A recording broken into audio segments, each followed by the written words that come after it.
नमस्कार, अपना बिहार देख रहे हैं आप। मैं हूं आपके साथ सिरांधा शेखर। नए साल के पहले दिन भी सीएम काम में जुटे हैं। सीएम ने सचिवालय पहुंचकर विकास कार्यों की समीक्षा की और नए साल के कैलेंडर और डायरी को लॉन्च किया।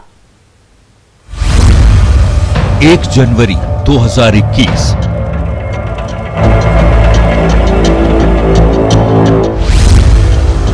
साल का पहला दिन और पहले ही दिन एक्शन में सीएम।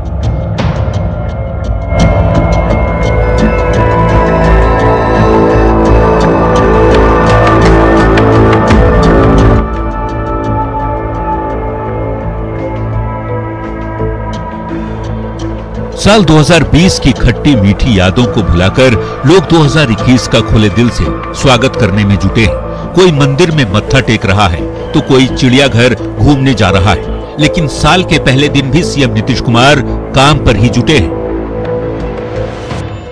साल का पहला दिन और मुख्यमंत्री नीतीश कुमार इस वक्त सचिवालय पहुंच चुके हैं। मुख्य सचिवालय में इस वक्त मुख्यमंत्री अपने अधिकारियों के साथ आज बैठक करेंगे और आमतौर पर एक अन्य मार्ग में वो लोगों से मुलाकात करते थे, लेकिन इस बार कोरोना के कारण नीतीश कुमार सचिवालय पहुंचे हैं। और ये देखिए तस्वीर है, यहाँ सीएम पहुंच चुके हैं सचिवालय में। नीतीश कुमार ने सचिवालय में अधिकारियों के साथ विकास कार्यों की समीक्षा की और बिहार सरकार की नए साल की डायरी और कैलेंडर को लॉन्च किया। पहले बराबर यहाँ आते रहे हैं, लेकिन इधर कुछ साल से थोड़ा आना जाना कम हुआ। फिर मेरे मन में बात आ गई कि नहीं, हम यहाँ बैठ करके काम करेंगे। तो आज से ही हमने शुरू कर दिया कि आज से ही काम करेंगे। अब कम से कम सप्ताह में एक दिन तो यहाँ जरूर आएंगे। सीएम नीतीश कुमार पदभार ग्रहण करने के बाद से लगातार एक्टिव मोड में हैं। अब तक 4 बार लॉ एंड ऑर्डर की समीक्षा कर चुके हैं और लगातार जिलों का दौरा भी कर रहे हैं। मतलब इस बार विकास कार्यों में किसी तरह की कोताही बर्दाश्त नहीं की जाएगी। और जब सीएम खुद एक्शन में रहेंगे तो ना चाहते हुए भी अधिकारियों को अलर्ट रहना ही पड़ेगा। न्यूज़ 18 के लिए पटना से शैलेंद्र कुमार की रिपोर्ट। तो मुख्यमंत्री नीतीश कुमार एक्शन में हैं, लेकिन नए साल के मौके पर तेजस्वी यादव के दिल्ली दौरे पर एक बार फिर से सियासत शुरू हो गई है। सत्ता पक्ष के नेता उन्हें ढूंढ रहे हैं। आखिर नेता प्रतिपक्ष कहां है?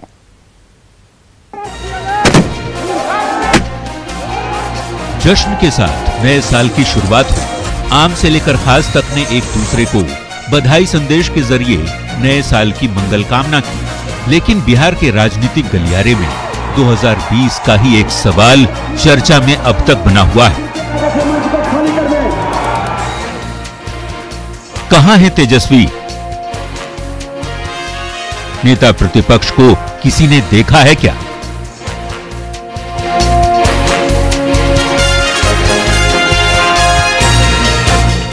राज्य के डिप्टी सीएम और बीजेपी नेता तारकिशोर प्रसाद से जब ये सवाल पूछा गया तो उनका जवाब सुन लीजिए।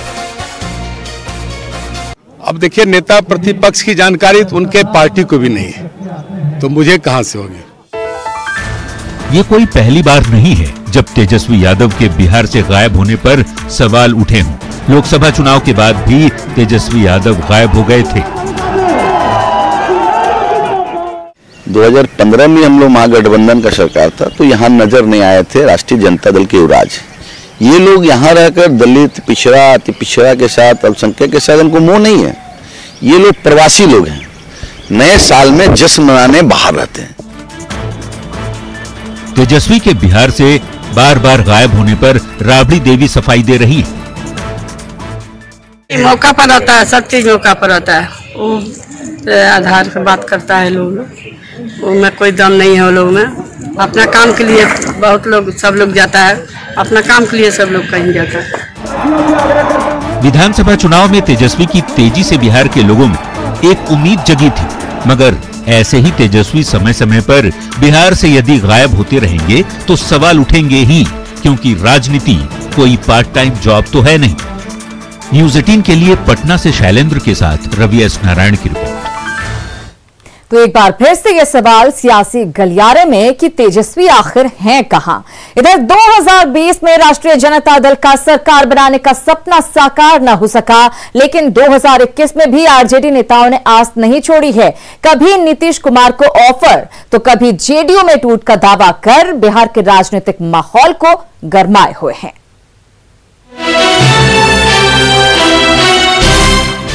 बिहार विधानसभा चुनाव के नतीजों के बाद से ही आरजेडी नेता दावा करते आ रहे हैं कि नीतीश सरकार ज्यादा दिनों तक नहीं चलेगी। इसी बीच अरुणाचल जेडीयू में टूट हो गई और आरजेडी के लोगों को सत्ता तक पहुंचने का सपना भी आने लगा। कभी जेडीयू में टूट का दावा किया गया तो कभी नीतीश कुमार को पीएम पद का ऑफर दिया जाने लगा। इस पर जब पूर्व मुख्यमंत्री और आरजेडी नेता राबड़ी देवी से सवाल हुआ तो उनका जवाब सुन लीजिए। पार्टी हमारा निर्णय करे, पार्टी जो करेगा करे। आप चाहते हैं कि एक बार फिर वो साथ में सरकार में आए, तेजस्वी मुख्यमंत्री बने? अरे हमारा राष्ट्रीय जनता दल के पार्टी, राष्ट्रीय जनता दल के अध्यक्ष जी जो करेंगे पार्टी में, जो करेगा पार्टी के लोग करेगा। राबड़ी देवी के इस बयान के बाद बिहार की राजनीति में बयानबाजी और भी तेज हो गई। जेडीयू प्रवक्ता संजय सिंह और प्रेम रंजन पटेल ने जहां आरजेडी नेताओं को दिन में सपना न देखने की नसीहत दी, तो आरजेडी की ओर से जेडीयू को बीजेपी से बचने की सलाह दी गई। लाट टपक रहा है इनके इन लोग के मुंह से। लोग रात में सपना देखता है, दिन में सपना ये लोग देख रहे हैं कि कुर्सी कहां से मिल जाए। चिंता न करे, लाट टपकाते रहे, कुछ मिलने जाने वाला नहीं है। देखिए, सत्ता की लोलुपता है, उनको सत्ता का मोह भंग नहीं हो रहा है। लगता है कि जैसे भी हो, जिस प्रकार से हो, सत्ता प्राप्ति हो जाए, कुछ ना कुछ जो है से इस प्रकार का बयान दे रहे हैं। ये संभव नहीं है। बिहार की जनता का आदेश उनको विपक्ष में रखने का है। नीतीश कुमार जी हो, हर हाल में जो है से उनको विपक्ष में ही रखेंगे, कभी जो है से उनके पाले में नहीं जाएंगे। अभी जेडीयू वाले बीजेपी को पहचानते कहाँ हैं? बीजेपी जो ठान लेती है वो करके दिखाती है। जेडीयू को ठान लिए कि मिट्टी में मिला देना है तो जेडीयू को वो खत्म कर देगी, मिट्टी में मिला देगी। 2020 ने तो एक बार फिर से सत्ता की चाबी जेडीयू और बीजेपी को थमा दी। देखना यह है कि 2021 में राष्ट्रीय जनता दल के नेता एनडीए में सेंधमारी करने में सफल हो पाते हैं या सत्ता की कुर्सी तक पहुंचने का सपना बनकर ही रह जाता है। न्यूज़ 18 के लिए पटना से रवि एस नारायण के साथ अमित कुमार की रिपोर्ट। और अब बात उस खबर की जिसका बेसब्री से इंतजार हो रहा है। जहां नए साल में कोरोना वैक्सीन आने वाली है। ये राहत भरी खबर देश के करोड़ों लोगों के लिए है। कल से देश भर के कई राज्यों में कोरोना वैक्सीन का ड्राई रन किया जाना है। बिहार में भी 3 शहरों में इस वैक्सीन का ड्राई रन होगा, जिससे लेकर स्वास्थ्य महकमे ने सारी तैयारियां पूरी कर ली हैं। ये रिपोर्ट देखिए।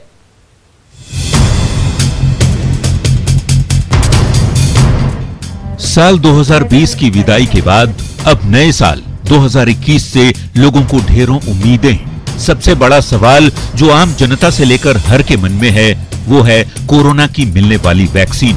संक्रमण की मार झेलने के बाद अब सभी की निगाहें उस खास टीके पर टिकी हैं जो जल्द ही मिलने वाली है और नए साल में इसे लेकर काफी उम्मीदें बढ़ चुकी हैं। वैज्ञानिकों और मेडिकल साइंटिस्ट के लंबे शोध के बाद अब कोरोना का टीका जल्द मिलने वाला है। उम्मीद है इसी महीने कोरोना की वैक्सीन मिल जाएगी।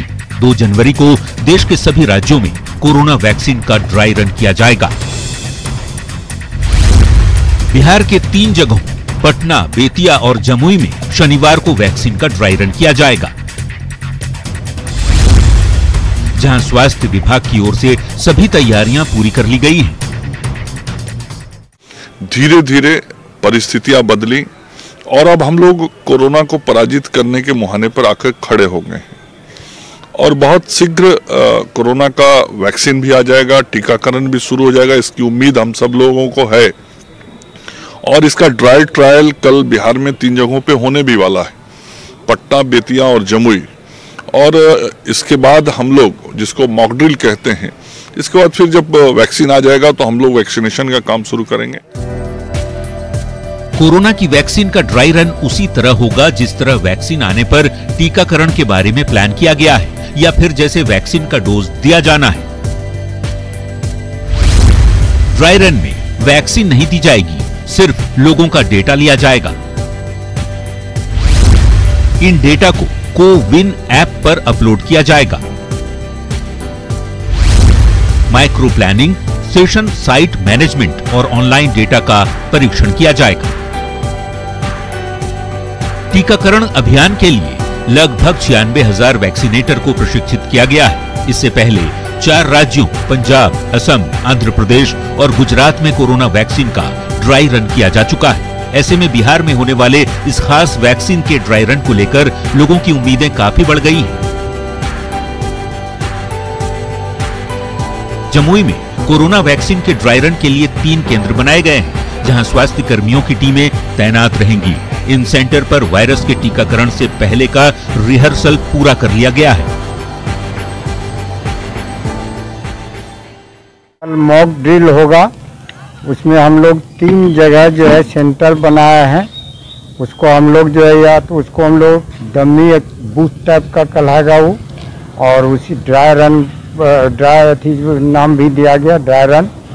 वहाँ पर जितने भी वैक्सीन का जो प्रक्रिया जो आगे चल के जो हम लोग ओरिजिनल वैक्सीन देंगे वो सारे व्यवस्था वहाँ कल करके रखना है, एक्सेप्ट वैक्सीन नहीं रहेगा।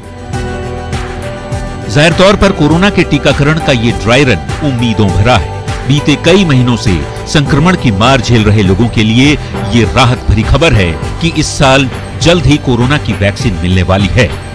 न्यूज़ 18 के लिए जमुई से केसी कुंदन के साथ पटना से रवि एस नारायण की रिपोर्ट।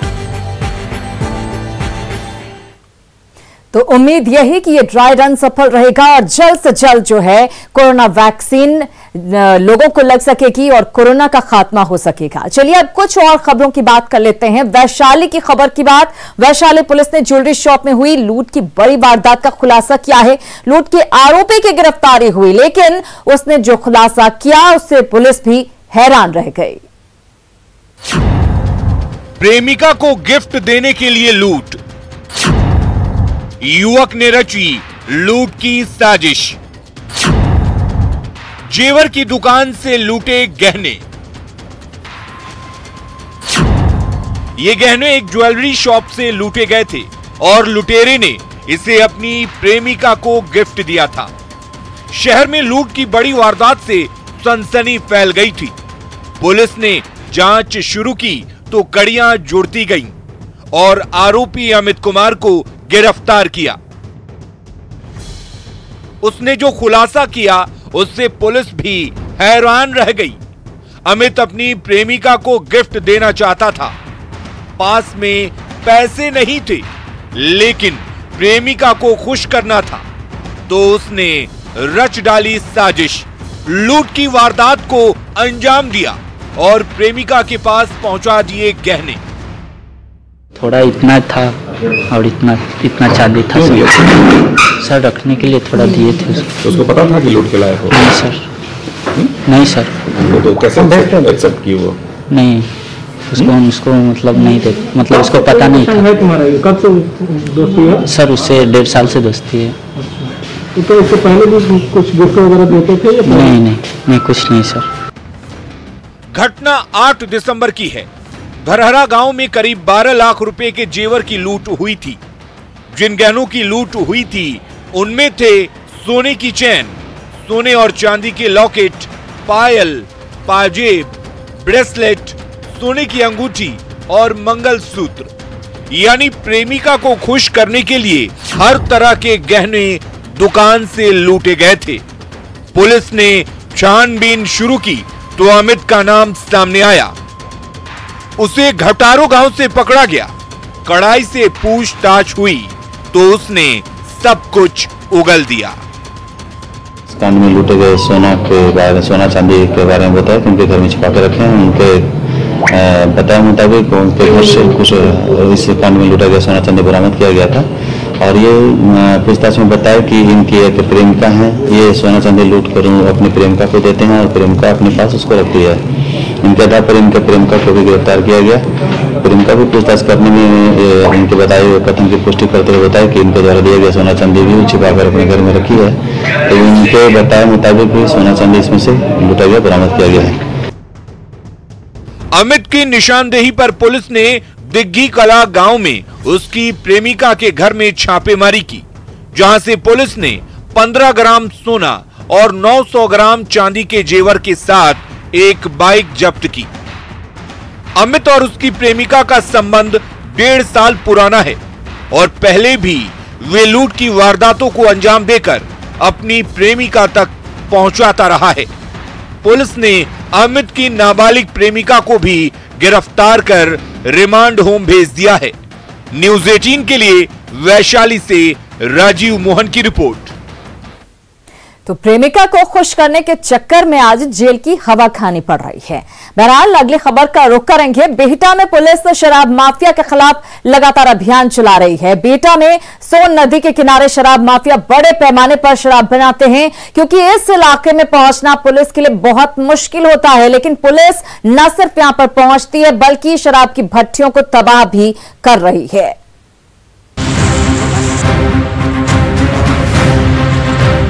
दारू के धंधेबाजों की अकल ठिकाने लगाने के लिए बिहटा पुलिस के जवानों ने खाकी छोड़कर कच्चा बनियान पहन लिया है। देखिए बिहटा पुलिस की ये जवान अवैध शराब कारोबारियों पर नकेल कसने के लिए सोन नदी में कैसे कूद पड़े हैं। शराब के धंधेबाजों का खेल बिगाड़ने के लिए ये जवान नदी की तेज धारा के बीच से गुजर रहे हैं। नदी के बीचों बीच कई किलोमीटर तक पैदल चलने के बाद ये जवान झाड़ियों से घिरे छोटे से टापू पर पहुंचे हैं, जहां अवैध धंधेबाजों ने अपना काला साम्राज्य बसा रखा है। देखिए शहर से मीलों दूर दियारा के सुनसान इलाके में कैसे देसी शराब की नदी बह रही है। देखिए कैसे जमीन के अंदर बनाए गए इन कंटेनर में कैसे हजारों लीटर अवैध शराब का स्टॉक जमा किया गया है। इस स्टॉक को नए साल में पटना ही नहीं, आसपास के कई जिलों में भेजा जाना था, लेकिन बिहटा पुलिस के इन जांबाज जवानों ने इन धंधेबाजों के मंसूबों को नाकाम करने के लिए कमर कस ली है। एक के बाद एक ये तमाम अवैध शराब भट्टियां ध्वस्त की जा रही हैं। देखिए अवैध शराब बनाने के इन साजो सामान को कैसे तहस नहस किया जा रहा है। देखिए किस तरह से तैयार देसी शराब जमीन पर बहाई जा रही है।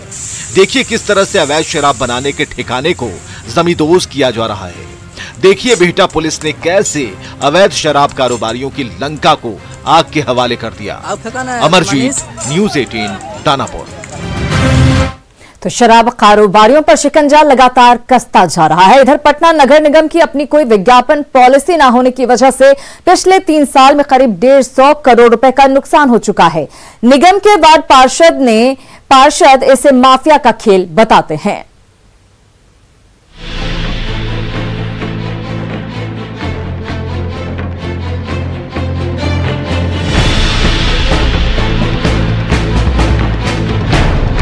ये होर्डिंग्स पटना नगर निगम क्षेत्र में लगे हैं, लेकिन इनसे नगर निगम को 1 रुपए की भी प्राप्ति नहीं होती। वजह है पटना नगर निगम के पास किसी विज्ञापन पॉलिसी का ना होना। इसकी वजह से अनुमानतः हर साल निगम को 50 करोड़ का नुकसान होता है। निगम में स्टैंडिंग कमेटी के सदस्य और वार्ड पार्षद इसे माफिया का खेल बताते हैं। दरअसल वो तमाम जो विज्ञापन दिख रहे हैं वो अवैध विज्ञापन है, लेकिन हमारे हाथ सरकार ने इस कदर बांध के रखा है। अब अभी हमारे कोर्ट में मामला भी चल रहा है। कोर्ट ने साफ कहा है कि भाई आप इनको, अब उस पर स्टे लग गया है सरकार कोर्ट के लेवल पे। निश्चित तौर से माफिया ये मतलब ऐसा नेक्सस है कि सरकार की संपत्ति को लूटी जा रही है। यहाँ के आम नागरिकों की आमदनी का जो नगर निगम के आय का जरिया है उनको लूटा जा रहा है। दरअसल राज्य में पहले से एडवर्टाइजमेंट एक्ट लागू है और निगम की विज्ञापन पॉलिसी की वजह से टकराहट हो रही थी। 3 साल पहले मामला हाईकोर्ट गया, जिसके बाद निगम की विज्ञापन पॉलिसी पर स्टे लगा दिया गया। फिलहाल ये मामला सुप्रीम कोर्ट में लंबित है। मतलब 3 साल से बैनर होर्डिंग के विज्ञापन से निगम को 1 रुपए भी नहीं मिला और 3 सालों में करीब 1.5 करोड़ का नुकसान हो चुका है। 3 महीने पहले निगम ने नई पॉलिसी बनाकर मसौदा सरकार के पास भेज दिया है, जिस पर अब तक अंतिम मुहर नहीं लगी है। अब जब हमारी पॉलिसी एक बार रीफ्रेज हो जाएगी in the light of GST, in the light of honourable courts order, in the light of supreme courts directions या ऑर्डर्स जो भी हम लोग को मिलेंगे, और बाकी स्टेट्स का भी पॉलिसी को स्टडी करके जब हमारी स्टेट की पॉलिसी फाइनल होगी तब इस पर निर्णय सकता। इस बारे में न्यूज़ 18 ने जब डिप्टी सीएम तारकिशोर प्रसाद से सवाल किया तो उन्होंने कार्रवाई का भरोसा दिलाया। ऐसी बातों को आप संज्ञान में ला रहे हैं। वैसे 8 जनवरी को पटना प्रमंडल के सभी स्थानीय शहरी निकाय की समीक्षा करेंगे, तो आपकी बात का उस दिन निश्चित रूप से आपने जिन चीजों की ओर इशारा किया उसकी भी समीक्षा होगी। वजह चाहे जो भी हो, लेकिन पटना नगर निगम की विज्ञापन नीति का मामला जितना जल्द सुलझ जाएगा, पटना नगर निगम के हालात उतने ही बेहतर होंगे, विकास कार्य उतने तेजी से हो पाएंगे। न्यूज़ 18 के लिए पटना से संजय कुमार की रिपोर्ट। में फिलहाल इतना ही, लेकिन कुछ ही पलों में लौट रहे हैं जोहार झारखंड के साथ।